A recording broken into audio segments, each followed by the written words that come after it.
My dear friends and professionalists, I am Uday Singh Advocate speaking. So, ನೀವೆಲ್ಲರೂ ಸಹ ನನ್ನ channel ಅನ್ನು ವೀಕ್ಷಿಸ್ತಾ ಇದ್ದೀರಿ ಅಂತ ನಾನು ಅಂದ್ಕೊಂಡಿದ್ದೀನಿ ಮತ್ತು ನನ್ನ ಚಾನಲ್ಗೆ ಕಮೆಂಟ್ ಮಾಡಿ ಸಬ್ಸ್ಕ್ರೈಬ್ ಆಗೋದನ್ನು ಮರಿಬೇಡಿ ಅಂತ ಹೇಳ್ತಾ ನಾನು ಇವತ್ತು ಇನ್ನೊಂದು ವಿಷಯವನ್ನು ತೆಗೆದುಕೊಂಡು ನಿಮ್ಮ ಮುಂದೆ ಬಂದಿದ್ದೀನಿ. ಇವತ್ತು ನಾನು ಆಯ್ಕೆ ಮಾಡಿಕೊಂಡಿರ್ತಕ್ಕಂಥ ವಿಷಯ Vineeta Sharma versus Rakesh Sharma supreme court judgement 2020. So ಹೆಣ್ಣು ಮಕ್ಕಳಿಗೂ ಸಹ ಪಿತ್ರಾರ್ಜಿತ ಅಥವಾ ತಂದೆ ಆಸ್ತಿಯಲ್ಲಿ ಸಮಾನವಾದಂತ ಹಕ್ಕು ಅಥವಾ ಆಸ್ತಿ ಹಂಚಿಕೆ. ಸೊ ಈ ಒಂದು ವಿಷಯದ ಬಗ್ಗೆ ಸುಪ್ರೀಂ ಕೋರ್ಟಿನ ಜಡ್ಜ್ಮೆಂಟ್ ಬಗ್ಗೆ ಏನ್ ಹೇಳಿದೆ ಎಂಬತಕ್ಕಂಥದ್ದು ಒಂದು ಸಂಕ್ಷಿಪ್ತವಾದಂತ ವಿವರವನ್ನು ಕೊಡ್ಲಿಕ್ಕೆ ಈ ವಿಡಿಯೋವನ್ನು ಮಾಡಿದ್ದೀನಿ.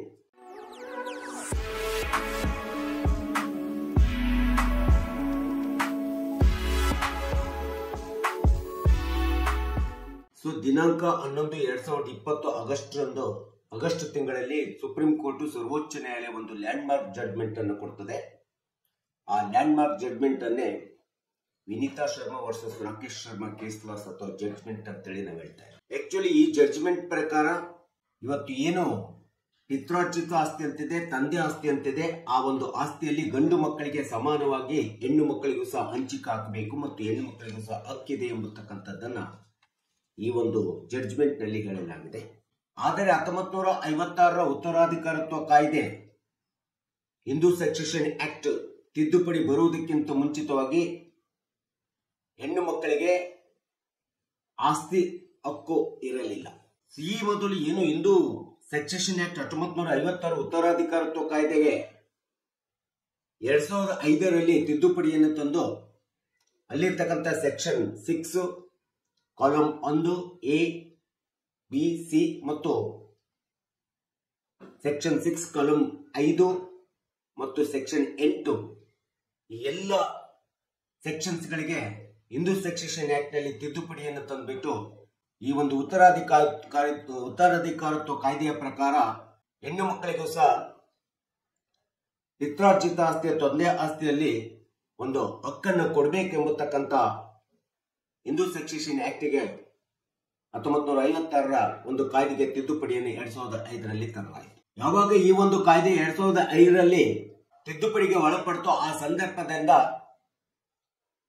ಈ ಕಾಯ್ದೆ ರೆಟ್ರಾಸ್ಪೆಕ್ಟಿವ್ ಡೇಟ್ ನಿಂದ ಅನ್ವಯ ಆಗಬೇಕು, ಪ್ರಾಸ್ಪೆಕ್ಟಿವ್ ಡೇಟ್ ನಿಂದ ಅನ್ವಯ ಆಗಬೇಕು ಎಂಬತಕ್ಕಂಥದ್ದು ಗೊಂದಲಕ್ಕೆ contrary of law inconsistency of the ಲಾಗೆ ಬಿಟ್ಟು ಕಾಯ್ದೆ ಕಾನೂನಿನ ತರ್ಕಕ್ಕೆ ಒಳಗಾಗಿರ್ತಕ್ಕಂಥದ್ದನ್ನ ನಾವು ನೋಡ್ತಾ ಇದ್ದೀವಿ. ಸೊ ಅದೇ ಸಂದರ್ಭದಲ್ಲಿ 2009 ಸೆಪ್ಟೆಂಬರ್ 9ರಂದು ಸರ್ವೋಚ್ಚ ನ್ಯಾಯಾಲಯ ಒಂದು ಜಡ್ಜ್ಮೆಂಟ್ ಅನ್ನು ಹೊರಹಾಕ್ತದೆ.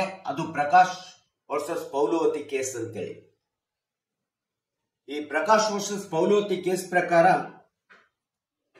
ಈ ಹಿಂದೂ ಸಕ್ಸೆಷನ್ ಆಕ್ಟ್ಗೆ ತಿದ್ದುಪಡಿ ಬಂದಾಗಿನಿಂದ ಹೆಣ್ಮಕ್ಳಿಗೆ ಆಸ್ತಿ ಹಕ್ಕನ್ನು ಕೊಡಬೇಕೆಂಬತಕ್ಕಂಥ ಹಿನ್ನೆಲೆ ಬಂದಾಗ 2005ರಿಂದ ಹುಟ್ಟುವಂತ ಪ್ರತಿಯೊಂದು ಹೆಣ್ಣು ಮಗುವಿಗೆ ತಂದೆ ಆಸ್ತಿ ಒಳಗಡೆ ಸಮಾನವಾದಂತ ಹಕ್ಕು ಇದೆ ಅಂತೇಳಿ ಈ ಒಂದು ಉತ್ತರಾಧಿಕಾರದ ಕಾಯ್ದೆ ತಿದ್ದುಪಡಿಯಲ್ಲಿ ಹೇಳಲಾಗಿತ್ತು.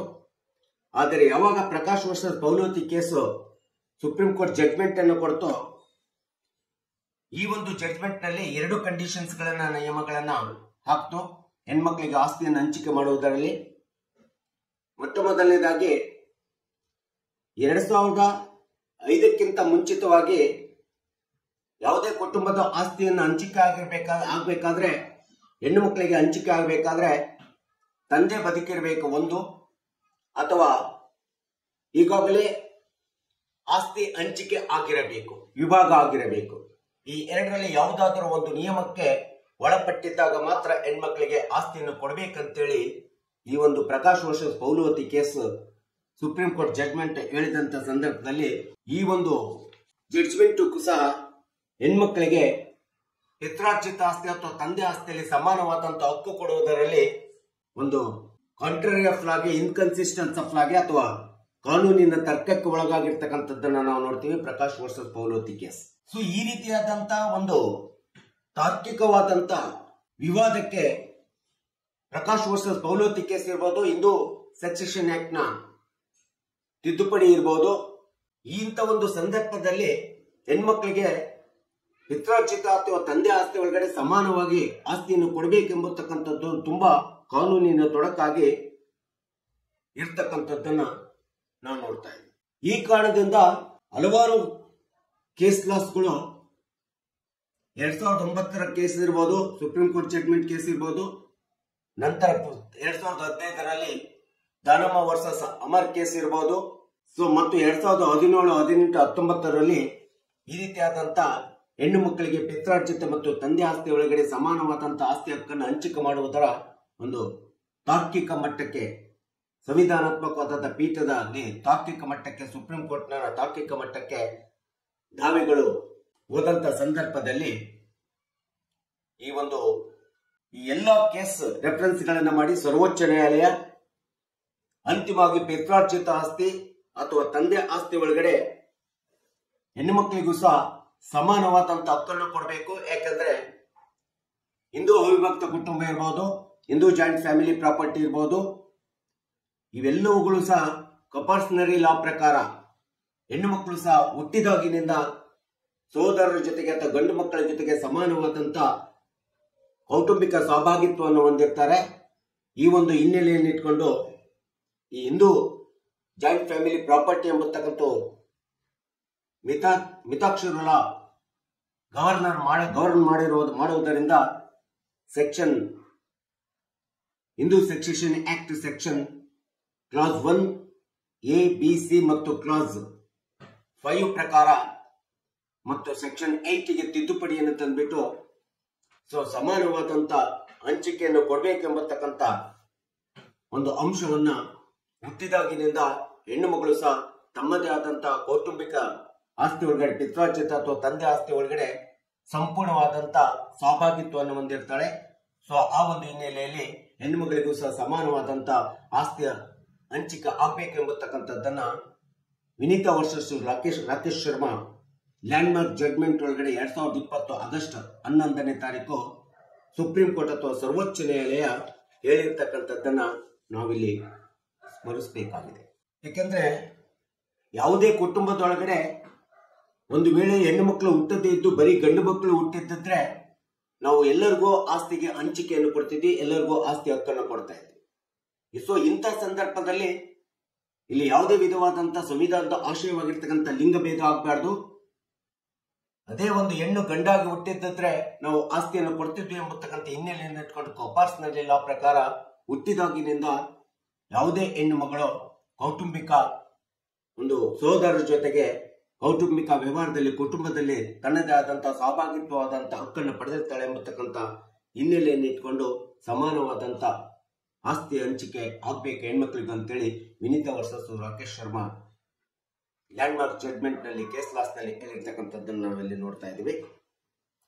ಈ ಒಂದು ಕೇಸ್ ಲಾಸ್ ಬಂದಾಗಿನಿಂದ ಎಷ್ಟೋ ಪುರುಷರು, ಎಷ್ಟೋ ಅಣ್ಣ ತಮ್ಮಿಂದರು ಕುಟುಂಬಗಳಲ್ಲಿ ಹೆಣ್ಣು ಮಕ್ಕಳಿಗೆ ಆಸ್ತಿ ಹಂಚಿಕೆಯನ್ನು ಮಾಡಬೇಕೆಂಬತಕ್ಕಂಥ ಹಿನ್ನೆಲೆಯನ್ನ ಉಂಟಾದಂತ ಸಂದರ್ಭದಲ್ಲಿ ಓರಲ್ ಪಾರ್ಟಿಷನ್ ಮಾಡ್ಕೊಂಡ್ರು, ಮೆಮೊರಂಡಮ್ ಆಫ್ ಪಾರ್ಟಿಷನ್ ಮಾಡ್ಕೊಂಡು ಹೆಣ್ಮಕ್ಳ ಕಡೆಯಿಂದ ಅಗ್ರಿಮೆಂಟ್ ಅನ್ನ ಮಾಡ್ಕೊಂಡ್ರು, ಎಷ್ಟೋ ಹೆಣ್ಮಕ್ಳ ಕಡೆಯಿಂದ ಬಾಂಡ್ಗಳನ್ನ ಸೈನ್ಗಳನ್ನು ತೆಗೆದುಕೊಂಡ್ರು, ಹಣವನ್ನು ಕೊಟ್ಟು. ಈ ರೀತಿಯಾದಂತ ಯಾವುದೇ ವಿಧವಾದಂತ ಓರಲ್ ಪಾರ್ಟಿಷನ್ ಅನ್ನ ಮಾಡಿಕೊಂಡು ಹೆಣ್ಣು ಮಕ್ಕಳ ಆಸ್ತಿಯನ್ನ ಒಂದು ಮೋಸ, ವಂಚನೆ, ಅನ್ಯಾಯದಿಂದ ಕಬಳಿಸುವಂತ ವ್ಯವಸ್ಥೆ ಈ ಒಂದು ಕೌಟುಂಬಿಕ ಪುರುಷ ವ್ಯವಸ್ಥೆ ಒಳಗಡೆ ಪ್ರಾರಂಭ ಆಗದಂತ ಸಂದರ್ಭದಲ್ಲಿ ಈ ರೀತಿಯಾದಂತ ಯಾವುದೇ ಅಗ್ರಿಮೆಂಟು, ಮೆಮೊರಂಡಮ್ ಅಥವಾ ಓರಲ್ ಪಾರ್ಟಿಷನ್ ಮಾಡ್ಕೊಂಡ್ರು ಸಹ ಈ ಒಂದು ಕೇಸ್ ಲಾಸಿನ ಪ್ರಕಾರ ಅದು ಸಬ್ ರಿಜಿಸ್ಟರ್ ಆಫೀಸ್ ನಲ್ಲಿ ರಿಜಿಸ್ಟ್ರೇಷನ್ ಆಕ್ಟ್ ಸೆಕ್ಷನ್ 17 ಪ್ರಕಾರ ರಿಜಿಸ್ಟರ್ಡ್ ಆಗಿರಬೇಕು ಮತ್ತು ತಹಸೀಲ್ದಾರ್ ಸಂಬಂಧಪಟ್ಟಂತ ತಹಸೀಲ್ದಾರ್ ಕಚೇರಿ ಒಳಗಡೆ ಪ್ರತ್ಯೇಕವಾದಂತ ಹೆಣ್ಣು ಮಕ್ಕಳಿಗೆ ಆಸ್ತಿ ಕೊಟ್ಟಿದ್ದೀವಿ ಎಂಬತಕ್ಕಂಥ ನಮ್ಮ ಕುಟುಂಬದ ಆಸ್ತಿ ಹಂಚಿಕೆ ಆಗಿದೆ ಎಂಬತಕ್ಕಂಥದ್ದನ್ನ ಮುಟೇಶನ್ ಆಗಬೇಕು ಮತ್ತು ROR ಆಗಬೇಕು.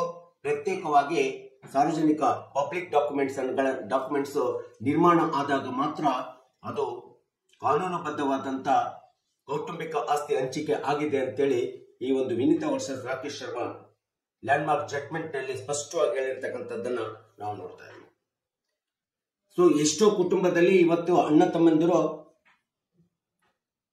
ತಮ್ಮ ಹೆಣ್ಣು ಮಕ್ಕಳಿಗೆ ಮೋಸ ಮಾಡಿ, ವಂಚನೆ ಮಾಡಿ, ಶೋಷಣೆಗೆ ಒಳಪಡಿಸಿ, ದೌರ್ಜನ್ಯ ಮಾಡಿ ಅಥವಾ ದುಡ್ಡಿನ ಆಮಿಷವನ್ನು ತೋರಿಸಿ ಬಾಂಡ್ಗಳಿಗೆ ಸಹಿಯನ್ನು ತೆಗೆದುಕೊಂಡ್ಬಿಟ್ಟು ಅಥವಾ ಯಾವುದೋ ಒಂದು ಬಾಂಡಿಗೆ ಯಾವುದೋ ಒಂದು ಅಗ್ರಿಮೆಂಟ್ಗೆ ಸಹಿಯನ್ನು ತೆಗೆದುಕೊಂಡ್ಬಿಟ್ಟು ನಮ್ಮ ಕೌಟುಂಬಿಕ ಆಸ್ತಿ ಹಂಚಿಕೆ ಸಮಸ್ಯೆ ಬಗೆಹರಿದಿದೆ ಎಂಬತಕ್ಕಂಥದ್ದು ಹೇಳುವಂತ ಪ್ರತಿಬಿಂಬಿಸುವಂತ ವ್ಯವಸ್ಥೆ ಇವತ್ತು ಇಷ್ಟು ಕುಟುಂಬಗಳಲ್ಲಿ ನಿರ್ಮಾಣ ಆಗಿರ್ತಕ್ಕಂಥದ್ದನ್ನ ನಾವಿಲ್ಲಿ ನೋಡ್ತಾ ಇದ್ದೀವಿ. ಸೊ ಅಷ್ಟೇ ಅಲ್ಲದೆ ಈ ಒಂದು ಲ್ಯಾಂಡ್ಮಾರ್ಕ್ ಜಡ್ಜ್ಮೆಂಟ್ ಬಂದಾಗಿನಿಂದ ಇನ್ನು ಎಷ್ಟೋ ಕುಟುಂಬದಲ್ಲಿ ಒಟ್ಟು ಕುಟುಂಬದ ಆಸ್ತಿ ಹಿಂದೂ ಜಾಯಿಂಟ್ ಫ್ಯಾಮಿಲಿ ಪ್ರಾಪರ್ಟಿ ಒಳಗಡೆ ಗಂಡ್ಮಕ್ಳಿಗೂ ಸಹ ಆಸ್ತಿ ಕೊಡಲಾರ್ದಂಗೆ ಮೋಸ ವಂಚನೆ ಅನ್ಯಾಯ ಮತ್ತು ರಾಜಕೀಯ ಪ್ರಭಾವ ಹಣದ ಆಮಿಷಗಳನ್ನು ಒಡ್ಡಿ ಇಡೀ ಒಂದು ಕೌಟುಂಬಿಕ ಒಟ್ಟು ಕುಟುಂಬದ ಆಸ್ತಿಯನ್ನ ತಮ್ಮದೇ ಆದಂತ ಕಪ್ಪಿ ಮುಷ್ಟಿಯಲ್ಲಿ ಇಟ್ಟುಕೊಂಡು ಮೆರೆಯುತ್ತಿರ್ತಕ್ಕಂಥ ಅಣ್ಣ ತಮ್ಮಂದಿರನ್ನ ನಾವು ಇವತ್ತು ನೋಡ್ತಾ ಇದ್ದೀವಿ. ಆದರೆ ಈ ಒಂದು ಜಡ್ಜ್ಮೆಂಟಿನ ಪ್ರಕಾರ ಹೆಣ್ಣು ಮಕ್ಕಳಿಗೆ ಆಸ್ತಿ ಕೊಟ್ಟಿದ್ದೀವಿ ಅಂತ ಹೇಳ್ಬಿಟ್ಟು ಯಾವುದೋ ಒಂದು ಬಾಂಡಿನಲ್ಲಿ ಸಹಿ ತೆಗೆದುಕೊಂಡ್ಬಿಟ್ಟು ಆಸ್ತಿ ಕೊಡಲಾಗಿದೆ, ಹಂಚಿಕೆ ಮಾಡಲಾಗಿದೆ ಅಂತಂದ್ರೆ ಅದು ಕಾನೂನುಬದ್ಧವಾದಂತ ಹಂಚಿಕೆ ಅಲ್ಲ, ಕಾನೂನು ಬಾಹಿರವಾಗಿದೆ ಅಂತೇಳಿ ಈ ಲ್ಯಾಂಡ್ಮಾರ್ಕ್ ಜಡ್ಜ್ಮೆಂಟ್ ಒಳಗಡೆ Vineeta versus Rakesh Sharma landmark judgement ನಲ್ಲಿ ಸ್ಪಷ್ಟವಾಗಿ ಹೇಳಿದೆ. ಇನ್ನು ಈ ಒಂದು ಜಡ್ಜ್ಮೆಂಟ್ ಪ್ರಕಾರ ಹೈಕೋರ್ಟ್ಗಳಿಗೆ, ಜಿಲ್ಲಾ ನ್ಯಾಯಾಲಯಗಳಿಗೆ, ತಾಲೂಕು ನ್ಯಾಯಾಲಯಗಳಿಗೆ ಸ್ಪಷ್ಟವಾಗಿ ನಿರ್ದೇಶನವನ್ನು ಕೊಡ್ತಾ ಇದೆ. ಯಾವುದೇ ವಿಧವಾದಂತ ನ್ಯಾಯಾಲಯದಲ್ಲಿ ಸೂಪರ್ ಪಾರ್ಟಿಷನ್ ಸಪರೇಟ್ ಪೊಸಿಷನ್ ಎಂಬತಕ್ಕಂಥದ್ದು ಇರಬಹುದು, ಅಥವಾ ಹೈಕೋರ್ಟ್ ನಲ್ಲಿ RFA ಅಪೀಲ್ ಹೋಗಿರಬಹುದು, ಅಥವಾ ಅಧೀನ ನ್ಯಾಯಾಲಯದಲ್ಲಿ FDP ಅನ್ನ ಫೈಲ್ ಮಾಡ್ಕೊಂಡಿರಬಹುದು. ಈಗಾಗಲೇ ನ್ಯಾಯಾಲಯದಲ್ಲಿ FDP ಅನ್ನ ಫೈಲ್ ಮಾಡಿ ಅಥವಾ ಪ್ರಿಲಿಮಿನರಿ ಡಿಗ್ರಿ ಆಗಿ ಆ ಪ್ರಿಲಿಮಿನರಿ ಡಿಗ್ರಿಗೆ RFA ಹೈಕೋರ್ಟ್ಗೆ ಅಪೀಲ್ ಹೋಗಿ ಅಲ್ಲಿ ಕೇಸ್ ಪೆಂಡೆನ್ಸಿ ಇದ್ದು, ಅಥವಾ ಇಲ್ಲಿ FDP ಪೆಂಡೆನ್ಸಿ ಇದ್ರೆ ಈವನ್ ಪ್ರಿಲಿಮಿನರಿ ಡಿಗ್ರಿ ಆಗಿದ್ರು ಸಹ ಅಂತಿಮವಾಗಿ FDP ಒಳಗಡೆ ಈ ಒಂದು Vineeta versus Rakesh Sharma landmark judgement ಅನ್ನ, ಸುಪ್ರೀಂ ಕೋರ್ಟಿನ ಜಡ್ಜ್ಮೆಂಟ್ ಅನ್ನ, ಸರ್ವೋಚ್ಚ ನ್ಯಾಯಾಲಯದ ಜಡ್ಜ್ಮೆಂಟ್ ಅನ್ನ ಹೈಕೋರ್ಟ್ಗಳು ಮತ್ತು ಜಿಲ್ಲಾ ನ್ಯಾಯಾಲಯಗಳು ಮತ್ತು ತಾಲೂಕು ನ್ಯಾಯಾಲಯಗಳು ಈ ಕೇಸ್ ಲಾಸ್ ಅನ್ನು ಅನ್ವಯ ಮಾಡಿ ಈ ಪೆಂಡೆನ್ಸಿ ಇರ್ತಕ್ಕಂಥ ಮೊಕದ್ದಮೆಗಳನ್ನ FDP ಒಳಗಡೆ ಅಂತಿಮವಾಗಿ ಯಾವುದೇ ವಿಧವಾದಂತ ತಾರತಮ್ಯ ಮಾಡದೆ ಎಲ್ಲಾ ಸಹೋದರರಿಗೂ ಮತ್ತು ಸಹೋದರಿಗೂ ಕೌಟುಂಬಿಕ ಆಸ್ತಿಯಲ್ಲಿ ಪಿತ್ರಾರ್ಜಿತ ಅಥವಾ ತಂದೆ ಗಳಿಸಿದ ಆಸ್ತಿ ಒಳಗಡೆ ಆಗಲಿ ಎಲ್ಲರಿಗೂ ಸಮಾನವಾಗಿ ಹಂಚಿಕೆ ಮಾಡಬೇಕು ಎಂಬತಕ್ಕಂಥದ್ದನ್ನ ಈ ಸರ್ವೋಚ್ಚ ನ್ಯಾಯಾಲಯ ಎಲ್ಲ ಹೈಕೋರ್ಟ್, ಜಿಲ್ಲಾ ನ್ಯಾಯಾಲಯ, ತಾಲೂಕು ನ್ಯಾಯಾಲಯಗಳಿಗೆ ಮಾರ್ಗದರ್ಶನವನ್ನು ಕೊಟ್ಟಿರ್ತಕ್ಕಂಥದ್ದನ್ನ ನಾವು ಇಲ್ಲಿ ನೋಡ್ಬೇಕಾಗುತ್ತೆ. ಸೊ ಇದರಲ್ಲಿ ಯಾವುದೇ ವಿಧವಾದಂತ ಒಂದು ಕಾನೂನಿನ ತೊಡಕು ಇಲ್ಲ. ಸ್ಪಷ್ಟವಾದಂತ ಆದೇಶವನ್ನ, ನಿರ್ದೇಶನವನ್ನ ಸರ್ವೋಚ್ಚ ನ್ಯಾಯಾಲಯ ಹೈಕೋರ್ಟ್ಗೆ ಮತ್ತು ಅಧೀನ ನ್ಯಾಯಾಲಯಗಳಿಗೆ ಕೊಟ್ಟಿರ್ತಕ್ಕಂಥದ್ದನ್ನ ನಾವು ನೋಡ್ತಿದ್ದೀವಿ. ಈ ಮೇಲಿನ ಲ್ಯಾಂಡ್ಮಾರ್ಕ್ ಜಡ್ಜ್ಮೆಂಟ್ ಪ್ರಕಾರ ಇವತ್ತು ಹೈಕೋರ್ಟ್ಗಳು ಮತ್ತು ಜಿಲ್ಲಾ ನ್ಯಾಯಾಲಯಗಳು ಇರ್ಬೋದು ಮತ್ತು ತಾಲೂಕು ನ್ಯಾಯಾಲಯಗಳು ಇರ್ಬೋದು ಮತ್ತು ಈ ಒಂದು ಲ್ಯಾಂಡ್ಮಾರ್ಕ್ ಜಡ್ಜ್ಮೆಂಟ್ ಅನ್ನು ಅನುಷ್ಠಾನಗೊಳಿಸುವಂತ ಗುರುತರವಾದಂತ ಜವಾಬ್ದಾರಿ ಹೊಂದಿರತಕ್ಕಂಥ ವಕೀಲರುಗಳಿರ್ಬೋದು ಮತ್ತು ನ್ಯಾಯಾಲಯದ ನ್ಯಾಯಾಧೀಶರುಗಳು ಈ ಒಂದು ಲ್ಯಾಂಡ್ಮಾರ್ಕ್ ಜಡ್ಜ್ಮೆಂಟ್ ಅನ್ನ ಸಂಪೂರ್ಣವಾಗಿ ಅನುಷ್ಠಾನಗೊಳಿಸಿ ಯಾವುದೇ ವಿಧವಾದಂತ ಅಸಮಾನತೆಯನ್ನ ಹೆಣ್ಣು ಮತ್ತು ಗಂಡಿನಲ್ಲಿ ಆಗದೇ ಇರತಕ್ಕಂತ ರೀತಿಯಲ್ಲಿ ಹೆಣ್ಣು ಮಕ್ಕಳ ಆಸ್ತಿಯನ್ನ ಹಂಚಿಕೆ ಮಾಡುವತಕ್ಕಂಥ ಗುರುತರ ಜವಾಬ್ದಾರಿ ಇವತ್ತು ವಕೀಲರ ಮೇಲಿದೆ ಮತ್ತು ನ್ಯಾಯಾಲಯದ ನ್ಯಾಯಾಧೀಶರುಗಳ ಮೇಲೆ ಇರತಕ್ಕಂಥದ್ದನ್ನ ಈ ಒಂದು ಲ್ಯಾಂಡ್ಮಾರ್ಕ್ ಜಡ್ಜ್ಮೆಂಟ್ ಹೇಳ್ತಾ ಇದೆ. ಈ ರೀತಿಯಾದಂತ ಈ ದೇಶದ ಸಂವಿಧಾನದ ಹೆಣ್ಣು ಮಕ್ಕಳ ಆಸ್ತಿ ಹಕ್ಕನ್ನ ರಕ್ಷಣೆ ಮಾಡುವಂತ ಕೆಲಸ, ಸಕ್ರಿಯವಾದಂತ ಜವಾಬ್ದಾರಿ ಮತ್ತು ಅದನ್ನು ಸಮಾಜದಲ್ಲಿ ಸಮಾನವಾಗಿ ಅನುಷ್ಠಾನಗೊಳಿಸುವಂತ ಜವಾಬ್ದಾರಿ ಈ ಒಂದು ವಕೀಲರು ಮತ್ತು ನಮ್ಮಂತ ವಕೀಲರು ಮತ್ತು ನ್ಯಾಯಾಲಯಗಳ ಮೇಲೆ ಇದೆ ಅಂತೇಳಿ ಹೇಳ್ತಾ ಈ ಒಂದು ವಿಡಿಯೋವನ್ನು ನಾನು ಈ ಹೆಣ್ಣು ಮಕ್ಕಳ ಆಸ್ತಿ ಹಂಚಿಕೆ ಹೇಗಾಗಿದೆ ಈ ಒಂದು ಲ್ಯಾಂಡ್ಮಾರ್ಕ್ ಜಡ್ಜ್ಮೆಂಟ್ ಮೂಲಕ ಅಂತೇಳಿ ಏನು ಹೇಳಿದೆ ಈ ಒಂದು ಸುಪ್ರೀಂ ಕೋರ್ಟ್ ಲ್ಯಾಂಡ್ಮಾರ್ಕ್ ಜಡ್ಜ್ಮೆಂಟ್ ಮೂಲಕ ಅಂತೇಳಿ ತಿಳ್ಕೊಳ್ಳೋದಕ್ಕೋಸ್ಕರ ಈ ವಿಡಿಯೋನ ಮಾಡಿದ್ದೀನಿ. ದಯವಿಟ್ಟು ಈ ವಿಡಿಯೋ ಎಲ್ಲರಿಗೂ ಇಷ್ಟ ಆಗಿದ್ರೆ ನನ್ನ ಚಾನಲನ್ನು ನೋಡಿ ಮತ್ತು ನನ್ನ ಚಾನಲ್ಗೆ ಕಮೆಂಟ್ ಮಾಡಿ ಮತ್ತು ನನ್ನ ಚಾನಲ್ಗೆ ಸಬ್ಸ್ಕ್ರೈಬ್ ಆಗೋದನ್ನು ಮರಿಬೇಡಿ ಅಂತ ಹೇಳ್ತಾ ಇವತ್ತಿನ ವಿಡಿಯೋಕ್ಕೆ ವಿರಾಮವನ್ನು ಹೇಳ್ತೀನಿ. ನಾನು ಇನ್ನೊಂದು ವಿಷಯವನ್ನು ತೆಗೆದುಕೊಂಡು ನಿಮ್ಮ ಮುಂದೆ ಬರ್ತೀನಿ. ಜೈ ಹಿಂದ್.